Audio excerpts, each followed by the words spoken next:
নারীকে ভাঙা সহজ হলেও জুড়িয়ে দেওয়া অতটা সহজ না। তারা অন্যর দ্বারা ভাঙে ঠিকই, তবে অন্যর দ্বারা জুড়ে না, বরং ভেঙে যাওয়ার পর নিজের মতো করে বা নীরবতায়, কৃপ্ত নিঃসঙ্গতার। কারণ সেই ভাঙার আগে তার সর্বোচ্চ দিয়ে চেষ্টা করে তাকে যেন ভাঙা না হয়। কিন্তু তার চেষ্টার ফল শূন্য হলে সে বাধ্য হয় এই ভাঙন থেকে নিজেকে সরিয়ে আনতে। অভিমান করতে করতে মেয়েরা একদিন বুঝে যায় তার আবেগ অনুভূতি কোনো মূল্য নেই সেই ভালোবাসাটার কাছে।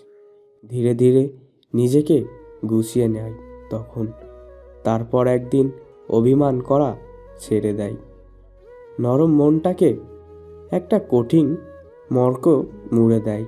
তারপর তাকে কে ভালোবাসে, কে বাসলো না, কে পাত্তা দিল, কে পাত্তা দিল না, তার কিছুই যায় আসে না।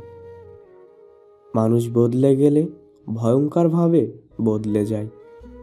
মাটি একবার পুড়ে গেলে তারপর কোমলতা হারিয়ে সেই শক্ত পাথরে পরিণত হয় বা হয়ে যায়। চাইলেও তাকে আর নরম মাটিতে ফেরানো যায় না।